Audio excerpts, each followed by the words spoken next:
2023 손해보험 연수교재 제3편 손해보험, 이번 시간에는 자동차 보험에 의해 네 번째 시간입니다.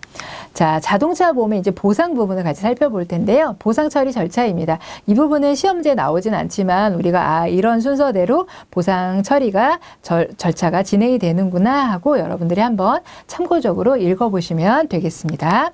자, 이제 자동차 보상에서는요, 우리가 이제 담보별로 나가는 걸 하나씩 살펴볼 텐데, 우선은 이제 대인 배상과 대인 배상, 그러니까 상대방 다친 부분들이 어떻게 보상해 나가는지 그 부분에 대해서 살펴볼 겁니다. 그래서 상대방이 다치게 되면 사망할 수도 있고요, 후유 장애를 입을 수도 있고 부상을 당할 수 있습니다. 이 세 가지 부분에 있어서 이제 하나씩 좀 살펴보겠습니다. 우선은 이제 대인 배상에 대인 배상 원 부분이 있죠. 그래서 원에서 이제 먼저 책임보험에서 나가게 됩니다. 그래서 사망자 1인에 대해서 최고 1억 5천, 최소는 2천만 원이었죠. 그 부분에 나가게 되고, 부상은 1급부터 저희가 14급까지 급수를 정하게 돼요. 그래서 급수별대로 이제 우리가 보상이 나가게 되고, 후유장애도 마찬가지입니다. 급수별대로 금액이 보상이 정해지게 됩니다. 그래서 이 부분이 부족하다 그러면 어디서 나간다? 대인배상 2에서 지급이 되게 됩니다. 그래서 사망했을 때, 부상당했을 때, 후유장애. 자, 여러분, 후유장애라는 건 내가 예를 들어서 이렇게 손가락이 있어요. 굽혀지잖아요. 이렇게. 이게 정상이죠. 근데 만약에 사고로 이게 굽혀지지 않는다, 그러면 이 기능을 영원히 쓰지 못하는 거잖아요. 이런 걸 우리가 장애라고 합니다. 그래서 장애를 입었을 때는 그거에 대해서 이렇게 하지 못하면 내가 일을 제대로 못한다, 노동력 상실에 대한 부분들이 생기겠죠. 그런 부분들이 이제 후유장애에서는 보상을 받게 되고, 누군가의 간병이 필요하다, 이런 부분들에 대한 보상을 받게 될 겁니다. 그리고 이제 사망 같은 경우는 내가 사망하게 되니까 내가 소득을 벌 수가 없죠. 그러면 내가 기존에 돈을 벌어서 생계를 유지하던 사람인데 더 이상 내가 사망함으로 인해서 소득을 벌 수 없는 부분, 그 부분에 대해서 이제 사망보험금에서는 보상을 이제 해주게 되죠. 그리고 부상 같은 경우는 이게 제일 많잖아요. 내가 이제 뭐 예를 들어 구조를 해야 된다, 그럼 구조비도 들어갈 거고요. 병원에서 치료를 해야 된다, 그럼 병원비도 줘야 될 거고요. 내가 일을 못 하잖아요. 병원에 입원하면 휴업 손해, 이런 것들을 보상해 주는 게 이제 부상이다라고 보시면 돼요. 자, 그럼 하나하나 자세히 좀 살펴보도록 하겠습니다. 자, 사망보험금에 대해서 볼게요. 우선은 사망보험금은요, 세 가지 항목에 대해서 보상이 됩니다. 장례비 나갑니다. 그래서 정액으로 500만 원 나가고요. 그 다음에 위자료 나갑니다. 여러분, 위자료는요, 사망보험금이든 후유장애보험금이든 부상이든 정해진 금액이 나갑니다. 그래서 위자료, 사망보험금의 위자료는 어떻게 나가냐? 본인과 유가족의 위자료가 나가게 되는데요. 65세 미만자다 그러면 8천만 원이 나가고요. 65세 이상자다 그러면 5천만 원이 나갑니다.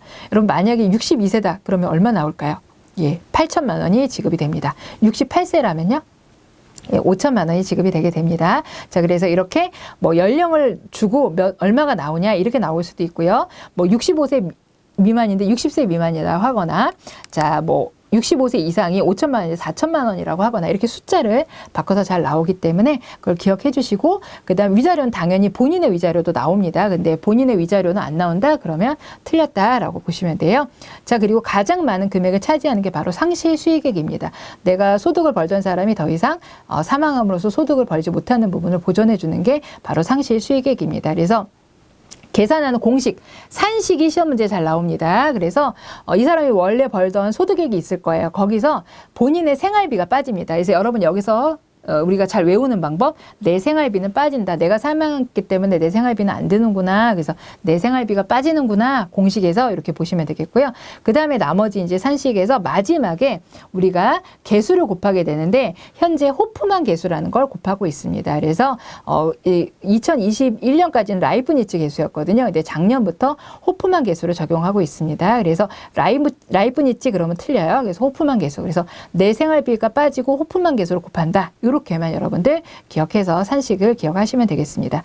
그런데 이때 이제 현실 소득액을 몇 살까지 벌 수 있는 걸로 보냐면요, 65세까지 벌 수 있는 것으로 봅니다. 그래서 지금 내가 사망한 연령이 30세라면 65세까지 벌 수 있는 돈을 계산을 하는 거죠. 그래서 65세입니다. 올해 이제 새롭게 교재에 추가된 내용 중에 뭐 농업인이나 어업인 같은 경우는 70세로 본다라는 내용이 추가되었습니다. 그래서 혹시라도 이 부분은 나올 수도 있으니까 예외적으로 여러분 추가된 부분이라서 조금 더 알아두시면 좋을 것 같습니다. 자, 그리고 이제 부상보험금으로 넘어가도록 하겠습니다. 자, 사망은요, 장례비 나오고 위자료 나오고 상실수익에 나온다고 했어요. 자, 다친 겁니다. 그러면 이제 치료비가 가장 크겠죠. 그 다음에 구조를 해야 된다. 구조수색비, 그 다음 위자료 나가고요. 그 다음 휴업손해에 대한 휴업 부분. 자, 휴업손해는요. 여러분 휴업해서 병원에 있잖아요. 그러면 차비는 안 들 거잖아요. 그래서 100%를 주지는 않습니다. 그래서 내가 만약에 일당 10만 원이고 열흘간 일을 못했다. 그러면 100만 원의 휴업 손실이 생겼죠. 그러면 그 금액의 몇 프로를 드리냐면 85%를 드립니다. 85%. 실제 시험에 나오는 게 요 사례예요. 일당 10만 원, 10일 동안 일을 못했다. 휴업손해 얼마 나가냐? 그럼 85만 원입니다. 자, 그래서 85%만 좀 기억을 해주시면 돼요. 그리고 가사노동 주부 같은 경우 일용 근로자 임금을 적용하게 된다라는 거 정도만 보시면 됩니다. 자, 그 다음에 이제 부상보험금에 간병비도 드립니다. 간병비는 최대 60일 한도로 나간다는 거 정도만 기억해 주시면 됩니다. 자, 그 다음에 이제 후유장애 보험금입니다. 아까 말씀드린 대로 어떤 몸의 기능을 영구히 쓰지 못하게 되는 걸 우리는 후유장애라고 합니다. 그래서 후유장애도 세 가지 항목이 보상이 나가요. 위자료가 나가고요. 상실 수익액, 내가 영원히 이 몸의 어떤 부분을 쓰지 못함으로 내가 일을 못하게 되는 부분, 노동력 상실률이라고 합니다. 그 부분에 대해서 보상을 해드리고요. 그 다음에 간호가 필요한 경우가 있어요. 그죠? 그런 경우에는 가정간호비가 보상이 되게 됩니다. 그래서 여러분 글씨는 여기 되게 많지만 그것만 기억해 주시면 돼요. 다음 중 후유장애 보험금에서 보상하는 항목이 아닌 것은 이렇게 나와요. 위자료, 상실수익액, 그 다음에 가정간호비, 그리고 나서 휴업손해 이렇게 넣어놔요. 그럼 휴업손해는요. 후유장애 보험금에 지급하는 게 아니고 부상보험금에서 지급하는 겁니다. 그래서 그렇게 항목을 구별하실 수만 있으면 된다라고 보시면 되고요. 그 다음에 이제 하나 또 문제가 나오는 게 뭐냐면 위자료 부분에서 가정간호비 지급 대상일 때 얼마 산식 있죠? 이 산식이 시험지에 나오는데 우리가 아까 사망하면 위자료가 65세 이상은 8천이고 65세 미만은 5천이라고 했잖아요. 그거랑 기준이 앞에 그 기준이 똑같아요. 그리고 노동력 상실률 곱하기 85% 이렇게 되거든요.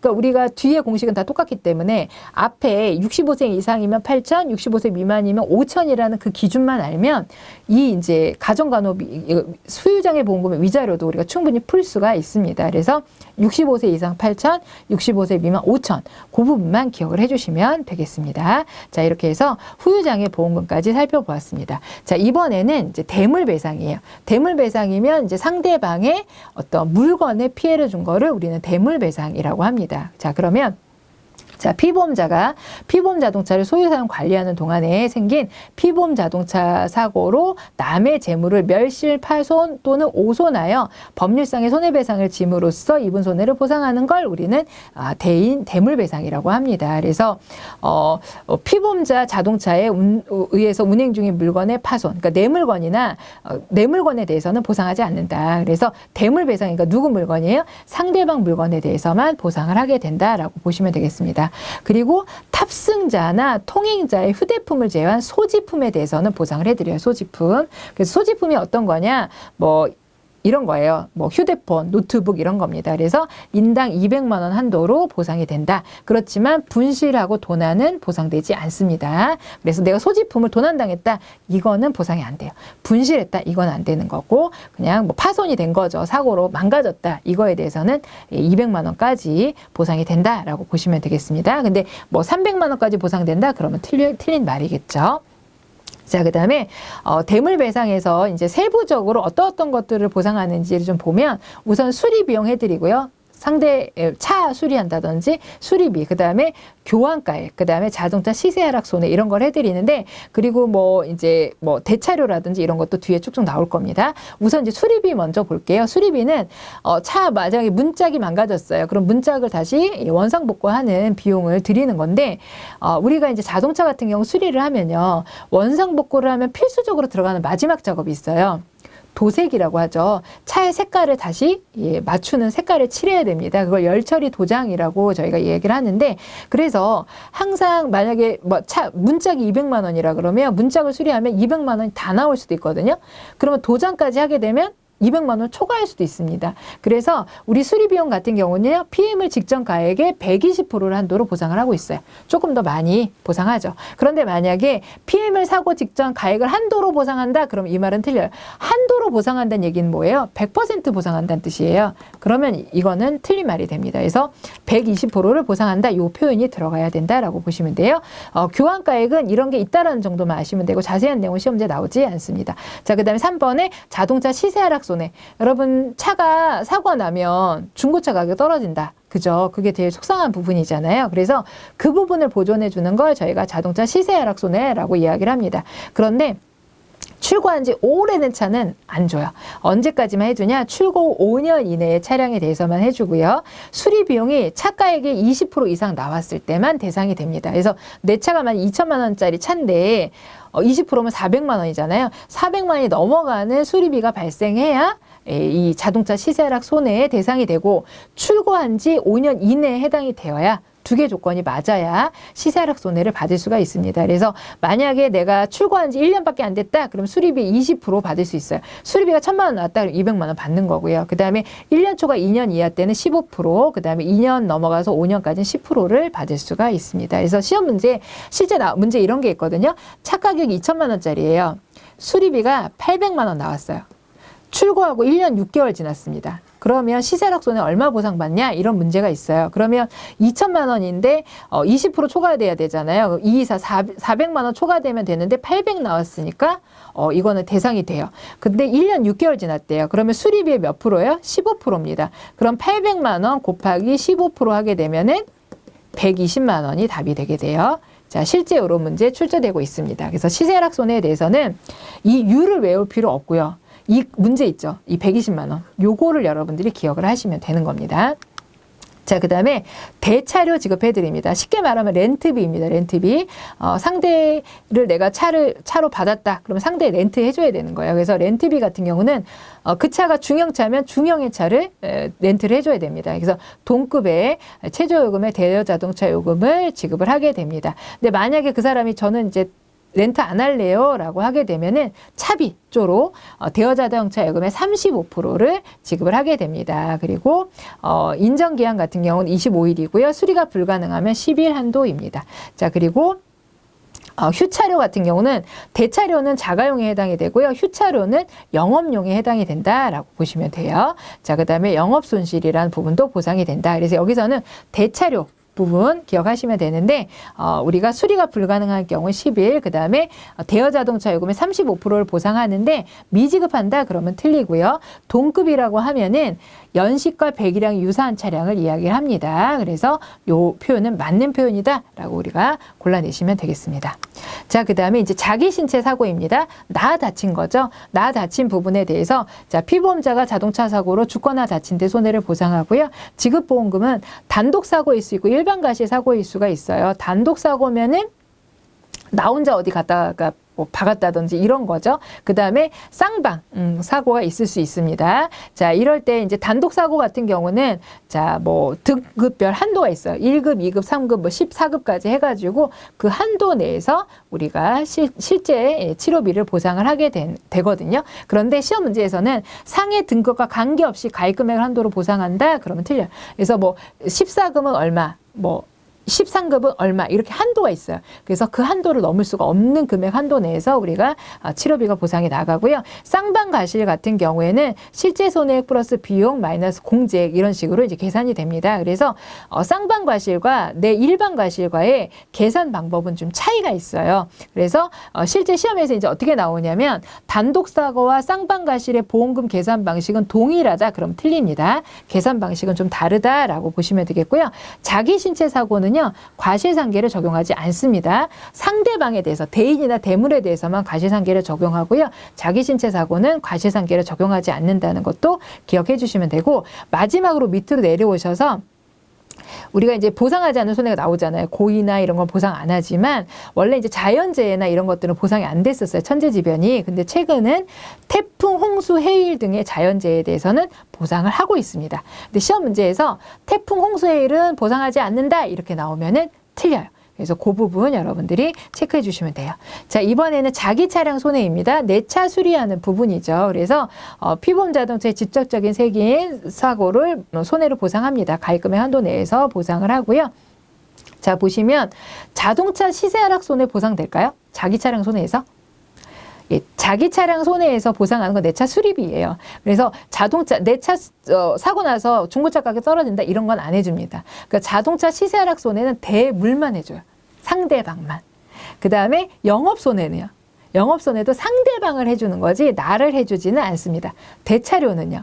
예, 상대방만 해주지 나를 대차해주지는 않는다라고 보시면 돼요. 상대가 나를 해줄 수 있겠지만 그러니까 내가 자차해서 대차료가 나오지는 않는다라는 겁니다. 자, 그래서 자동차 시세 하락 손해나 영업 손해나 대차료는 대물 배상 항목입니다. 자기 차량 손해 항목이 아니고요. 그래서 그렇게 골라내시면 되겠고, 도난 손해 같은 경우 경찰서에 신고하고 30일이 경과하면은 차량 가액을 보상을 받을 수가 있다라는 건데요. 만약에 보상을 받았어요. 근데 차를 찾았다. 그러면은 선택하라 그래요. 보험회사가. 돈을 다시 주시고 차를 가져가실래요? 그냥 돈을 받고 차를 저한테 주실래요? 보험자 대위니까. 그런 걸 선택할 수 있다라고 보시면 되겠고, 자, 도난 중 파손 손해는 보상을 하지만 일부 도난 사고는 보상하지 않습니다. 예전에 그런 거 많았거든요. 차 오디오만 떼어가는 사고. 그거는 아쉽지만 보상하지 않고 있습니다. 자, 그 다음에 이제 면책 부분을 볼게요. 일부 부속품만의 도난, 타이어만 입은 손해 보상하지 않습니다. 그리고 자연으로 부식되었다, 자연 소모되었다. 여러분 당연히 소모품은요, 소모되게 돼 있어요. 이거는 우연이 아니에요. 필연이기 때문에 보상하지 않습니다. 그렇지만 아까 자기 신체 사고랑 마찬가지로요, 태풍, 홍수, 해일 이로 인한 손해는 보상을 하고 있다라는 부분 기억해 주시면 돼요. 이것도 마찬가지로 자기 차량 손해, 태풍, 홍수, 해일은 보상하지 않는다 이렇게 나오면 틀립니다. 그래서 여러분들 그거 기억해 주시면 됩니다. 이제 자기 부담금이 나오는데요. 이 부분은 그렇게 시험에 많이 나오지 않기 때문에 이런 게 있다 정도만 보시고 넘어가도록 하겠습니다. 자, 이번에는 과실상계, 손익상계, 동승자감의 기왕증인데요. 이 중에서는 과실상계와 기왕증이 시험 문제에 나오고 있기 때문에 그 부분만 좀 살펴보면요. 과실상계라는 거 그저 서로 과실을 따져서 이렇게 상계하는 부분을 과실상계라고 합니다. 그래서 보험금에서 피해자 측의 과실에 따라서 상계하는 걸 저희가 과실상계라고 하고요. 과실상계 후의 금액이 치료관계비와 간병비 합산액의 미달 시에는 치료간병비와 간병비를 보상한다. 저희가 이제 과실상계는 대인배상하고 대물배상, 그 다음에 이제 무보험차상에 대해서 과실상계를 하게 되는데요. 저희가 이제 과실상계를 했어요. 근데 내 과실이 너무 많은 거예요. 막 90%가 내 과실이에요. 근데 내가 다쳤어요. 근데 치료는 해야 되잖아요. 그래서 과실상계를 하더라도 치료비와 간병비는 내가 실수한 게 많아서 내가 물어줄 게 더 많더라도 뭐는 최소한 보상받을 수 있냐? 치료비와 간병비는 보상이 됩니다.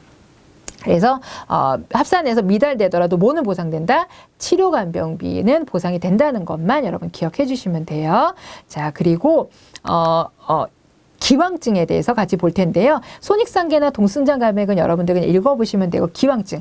기존에 있던 질병을 저희가 기왕증이라고 합니다. 사고 이전에, 사고 나기 전에 기존에 갖고 있던 질병이에요. 대표적인 디스크가 될 겁니다. 그래서 이런 경우에 어떻게 하느냐. 그 경우에는요, 기왕증 때문에 어쨌든 내가 더 아파졌잖아요. 그래서 기왕증 때문에 추가된 부분에 대해서는 보상을 해줍니다. 그래서 기왕증에 대해서 보상하지 않는다? 그러면 틀려요. 그래서 기왕증에 대해서 추가된 부분에 대해서 보상한다. 이렇게 보시면 돼요. 그래서 이게 뭐 치료비를 다 보상한다. 이렇게 나오면 틀리는 거죠. 추가된 부분에 대해서 보상한다. 그리고 사고로 추가된 부분도 미보상한다. 그러면은 이것도 틀린 거죠. 그러니까 어쨌든 추가된 부분에 대해서 보상한다. 이렇게 표현해야 맞는 말이 됩니다. 그래서 의사 선생님이 판단을 해줘요. 기존의 디스크가 기존에 30%였는데 이 사고로 50%가 됐다. 그럼 추가가 20%가 된 거잖아요. 그 부분에 대해서 이제 보상을 해드리게 되는 것이다. 라고 보시면 됩니다. 자, 그 다음에 이번에는 이제 음주 무면허 뺑소니 사고에 사고 부담금이 나와 있는데요. 이 부분은 음주 무면허 사고가 이제 줄어들지 않고 있다 보니까 사고 부담금이 갈수록 늘어나고 있습니다. 벌금이나 이런 것도 늘어나고 있고요. 그래서 과거에는 사실 음주운전 사고 내면 한 300 내면 다 보상이 되고 200 내면 다 보상되고 이랬어요. 그래서 지금은 그 금액이 상당히 많이 늘어났습니다. 그래서 정말 많은 금액을 내가 부담을 해야 돼요. 음주운전으로 사고 내신 분이 부담을 해야 됩니다. 그래서 보시면 자, 음주 사고 같은 경우는 대인배상 원은 전액 사고 내신 분이 부담해야 돼요. 무면허도 마찬가지, 뺑소니도 마찬가지입니다. 자, 그 다음에 대인배상은요, 추가로 발생했다면 1억까지 해야 돼요. 1억까지 내가 사고 부담금을 해야 합니다. 자, 그 다음에 대물배상은 의무보험 2천만 원 이자 전액 해야 됩니다. 그 다음에 추가적으로 발생한 5천만 원까지. 그러니까 뭐 몇 억을 사고 부담을 해야 된다는 겁니다. 그러니까 음주운전 하면 안 된다라고 보시면 되겠고, 우리가 시험제 나오는 것만 짚어드릴게요. 자, 전액 부분만 외워주시면 돼요. 자, 음주운전으로 대인배상 원의 사고 부담금은 얼마이냐? 전액. 자, 무면허 사고로 대인배상 원의 사고 부담금은 얼마이냐? 전액. 이렇게 전액 부분만 시험 문제에 나오니까 여러분 전액만 기억해 주시면 돼요. 나머지 부분들은 여러분들이 읽어보시면 되고, 사고 발생 조치 의무 위반이나 이런 부분을 읽어보시면 됩니다. 근데 가지급 보험금은요, 우리 앞에서도 계속 나오죠. 가지급 보험금은 어떻게 줘요? 추정하는 보험금의 50%를 미리 드리는 거잖아요. 그래서 여기서도 50% 부분 기억해 주시면 돼요. 그래서 전액을 드린다 그러면 틀리고요. 대인배상 원 한도로 드린다 그러면 틀려요. 추정하는 보험금의 지급할 보험금의 50%입니다. 그리고 보험금이 지급할 것이 명백하게 이건 지급 안 할 건이에요. 그렇다고 해서 가지금 주세요 그래서 주지 않습니다. 예를 들어 연령 한정 위반했어요. 명백하게 종합보험 안 줄 것이 명확하잖아요. 그러면 달라고 해도 그때는 드리지 않습니다. 그래서 맨 마지막에 발생할 것이 명백한 경우는 가지급보험금 미지급된다. 근데 지급해야 한다. 이렇게 나오면은 그 부분은 틀립니다. 자, 이번에는 자동차 손해배상 보장 사업에 대해서 알아보도록 하겠습니다. 우리 의무보험 자배법 얘기할 때요, 자동차 손해배상 보장법 나왔죠? 거기에서 손해배상을 좀 더 확대하기 위해서, 피해자를 보호하기 위해서 자동차 손해배상 보장 사업이라는 걸 운영한다라는 내용이 있었습니다. 그래서 이 경우는요, 뺑소니나 무음차 사고로 내가 다친 거예요. 아니면 사망하거나 이렇게 어려움을 겪으면 이제 누구한테도 도움을 청할 데가 없으니까 이제 정부에 도움을 청하는 제도입니다. 그래서 이 사업은요, 자, 보장사업 관련 기관 업무 보시면 우선은 국토교통부가 이 사업을 지도 감독합니다. 그 다음에 손해보험협회는요, 분담금 수납 정산이나 보험 사업자의 심사, 평가, 교육을 담당하고 있고요. 10개 손해보험사는 보험 사업의 그 지급, 보험 청구를 받아서 지급하는 일을 하고 있습니다. 그래서 여러분들이 만약에 이런 일을 당했다 그러면 국토교통부를 찾아가는 게 아니고 어디를 찾아가면 돼요? 손해보험회사를 찾아가면 됩니다. 그래서 거기다 청구를 하면 아무 보험사나 찾아가면 보상을 받을 수가 있는 것이고요. 그 다음에 그 사람을, 나를 가해한 사람을 찾을 수도 있잖아요. 그럼 찾아내서 구상하라는 업무는 그 사람한테 받아내는 걸 구상이라고 하거든요. 구상하는 업무는 자동차 손해배상진흥원에서 하고 있습니다. 그래서 각각의 업무의 담당이 달라요. 그래서 이 부분을 기억을 하시면 되는데, 예를 들어서 보장사업 감독 업무는 금융감독원에서 하고 있다? 그러면 틀립니다. 자, 그 다음에 보장사업의 보상 업무와 구상 업무는 보험회사에서 하고 있다? 그럼 이 말은 틀려요. 자, 보상 업무는 보험회사에서 하고 있는데요. 구상은 누가 하고 있죠? 손해배상진흥원에서 하고 있습니다. 그래서 그게 서로 다르다라는 거 기억해 주시면 되고요. 만약에 이 사업의 대상자가 되면 어떤 보상을 받을 수 있는지 지원 금액을 보시면요, 익숙하지 않으세요? 사망 최고 1억 5천, 부상 3천, 후유장애 1억 5천이잖아요. 그죠? 대인배상 원, 우리 자동차 책임보험 대인배상 원 약관의 지급 기준을 그대로 가져와서 적용이 됩니다. 근데 뭐는 안 해주냐? 물건의 파손은 안 해줘요. 그러니까 사람의 다친 거, 사망한 거, 후유장애만 해주는 거지 물건의 수리비나 이런 건 안 해드립니다. 그래서 수리비도 보상한다? 그러면 틀립니다. 그리고 사망 시 최저금액 없이 2억 원 한도로 한다? 틀려요. 최대는 얼마예요? 대인배상 원이니까 1억 5천이죠. 그래서 이 보장사업의 대상이 되면 대인배상 원 약관 지급 기준에 따라서 지급이 되게 됩니다.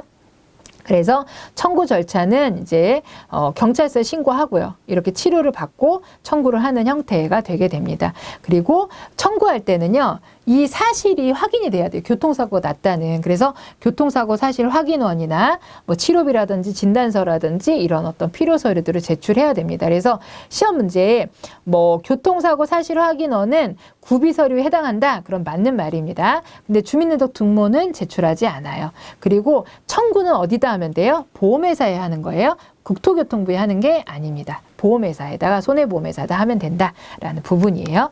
자, 그리고 이제 어떤 사고 때 보상이 되냐면요. 뺑소니 무보험 자동차에 내가 사고를 당했다. 그리고 도난 및 무단 운전 중인 자동차에 내가 피해를 입었다. 이럴 때는 이제 우리가 보상을 혜택이 될 수 있다라고 보시면 되겠습니다. 그런데 어느 때는 제외되냐면 보험 가입을 요하지 않는 자동차, 뭐 유행군 뭐 이런 거 있죠. 도로가 아닌 자동차에서 운행하는 자동차, 그다음에 미군 자동차, 우리 의무보험 가입 의무가 없었던 차들 있잖아요. 국토교통부 장관이 정하는 외국인 지정 소유자들 이런 것들 있죠. 그런 것들은 이 사업에서 제외가 됩니다. 왜냐하면 대인배상 원 지급 기준으로 지급을 해야 되는데 가입 의무가 없는 차들이니까 그걸 가져와서 할 수가 없잖아요. 그래서 그 경우에는 보상이 보장 사업에서 제외가 된다라고 보시면 되겠고요. 자, 그다음에 청구 기간은 3년입니다. 사고가 일어났으면 3년 이내에 우리가 보상 청구를 하시면 보험금이 나간다라고 보시면 되겠습니다. 자, 이번에는 이제 자동차 보험의 마지막 부분인데요. 교통사고 과실분쟁입니다. 과실분쟁이 끊이지 않고 일어나고 있어요. 그래서 요즘에 최근에 뭐 이렇게 과실분쟁에 관련된 방송도 상당히 인기가 있죠. 그만큼 이제 과실분쟁에 대한 부분들이 논쟁이 많이 일어난다는 겁니다. 그래서 과실 비율을 조정해주는 그런 이제 기관들도 늘어나고 있어요. 그래서 이 과실 비율 분쟁에 대한 부분 여러분 읽어보시면 되고 인정 기준도 여러분 읽어보시면 됩니다. 그런데 이제 우리가 과실 분쟁을 조정하는 기관이 손해보험협회 내에 자동차 사고 과실 분쟁 심의위원회라는 곳이 있어요. 이곳을 통해서 조정을 할 수도 있고요. 금융감독원에 금융분쟁 금융분쟁 조정위원회가 있으니까 그걸 통해서도 조정을 할 수 있고요. 만약에 이런 조정이 안 된다면 어떻게 할 수 있을까요? 법원에 이제 소송을 통해서도 이제 해결을 할 수가 있는 거죠. 그래서 이 분쟁은요. 조정을 하거나 소송으로 가거나 이렇게 두 가지 형태로 진행을 할 수가 있습니다. 그래서 분쟁 처리 기관에 협회나 법원이나 금융감독원이 있지만 경찰은 없어요. 그래서 이런 부분. 근데 이제 이 손해보험협회 내에 있는 과실분쟁 심의위원회 같은 경우에 조정기관이거든요. 그러니까 이게 구속력이 있다 없다? 없습니다. 그러니까 조정이라는 건 서로 이렇게 하세요. 해보세요 라는 거지. 이게 이쪽으로 판단이 됐다 그래서 뭐 이걸 꼭 해야 된다. 심의위원회에서 이거를 몇 프로입니다 라고 얘기했다 해서 그거에 불복을 하게 되면 저는 소송 가겠습니다. 이게 가능해요. 그런데 시험 문제에서는 위원회는 재판에 불복하는 것을 심의 조정한다. 이 말은 틀려요. 그러니까 소송과 이 조정은 별개의 문제입니다. 별도예요. 그래서 조정을 했는데 마음에 안 들어의 결과가 그럼 소송 가면 돼요. 그리고 여기에 있는 게 구속력이 있는 게 아니에요. 그렇기 때문에 별도로 소송을 갈 수가 있습니다. 근데 소송에서 안 된 게 일로 오는 것은 아닌 거죠. 자, 그래서 이렇게 분쟁 처리 절차를 거쳐서 분쟁을 이제 해결하도록 노력하는 과정을 거치고 있습니다. 그래서 우리가 과실분쟁 심의위원회는 어떤 요기를 거쳐서 별도로 소송을 갈 수가 있다. 그래서 소송에 갔다가 여기로 오는 게 아니고 여기서 마음에 안 들면 소송을 가도 된다. 이렇게 여러분들이 기억해 주시면 되겠습니다. 이상으로 자동차 보험의 이해 마지막 시간을 마치도록 하겠습니다.